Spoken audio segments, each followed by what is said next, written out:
আজকে আমি একাদশ শ্রেণীর নতুন সিলেবাসের বাংলা সেমিস্টার 1-এর সিলেবাস নিয়ে আলোচনা করব।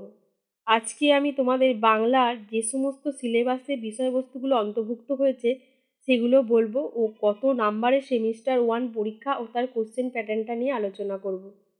তোমাদের 40 নাম্বারের কোশ্চেনে অ্যান্সার দিতে হবে, সমস্তটাই থাকবে তো এমসিকিউ টাইপের কোশ্চেন।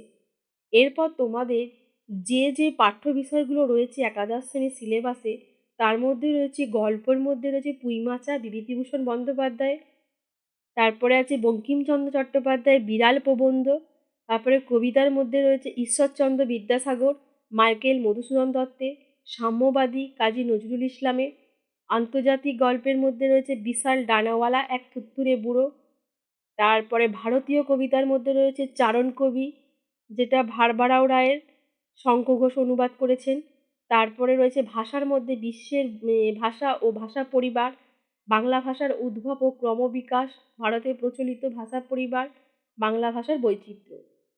এছাড়াও তোমাদের বাংলা সাহিত্য শিল্প সংস্কৃতি ইতিহাস রয়েছে, তার মধ্যে পর্ব 1 আছে আর পর্ব 2 আছে। পর্ব 1-এ আছে প্রাচীন বাংলা সমাজ ও সাহিত্য, পর্ব 2 এর মধ্যে রয়েছে মধ্যযুগের বাংলা সমাজ ও সাহিত্যের প্রধান যারা, যেমন শ্রীকৃষ্ণ কীর্তন, বৈষ্ণব পদাবলী, চৈতন্য ও চৈতন্য জীবনী, মঙ্গল কাব্য, অনুবাদ, ইসলামীয় ধারা, শাক্ত পদাবলী।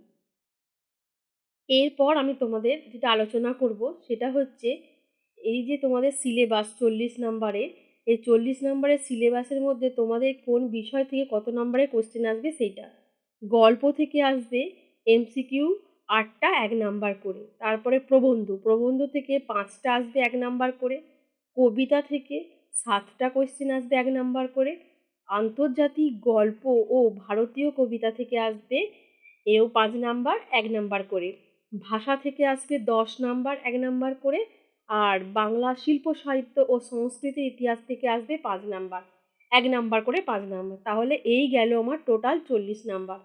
তাহলে বন্ধুরা আমি আশা করছি তোমরা আজকে তোমাদের এই যে নতুন বাংলা সিলেবাসের সেমিস্টার 1-এর বিষয়টা বুঝতে পেরেছো, যে সেমিস্টার 1-এ তোমাদের পাঠ্য বিষয় কোনগুলো পড়তে হবে আর কোন অধ্যায় থেকে কত নাম্বারে কোশ্চেন আসবে আর কোশ্চেন প্যাটার্নটা কীরকম হবে ও কত নাম্বারে পরীক্ষা হবে তোমাদের, সমস্তটাই কিন্তু আজকের ভিডিও আমি আলোচনা করে দিলাম। এরপরেও যদি তোমাদের কিছু জানার থাকে তোমরা অবশ্যই আমাকে কমেন্ট বক্সে একটা কমেন্ট করে জানিও, আমি তোমাদের কোশ্চেনের অবশ্যই অ্যান্সার দেওয়ার চেষ্টা করব। তাহলে বন্ধুরা আজকের ভিডিও এই পর্যন্তই, আবার দেখা হবে পরের ভিডিওয়। ধন্যবাদ।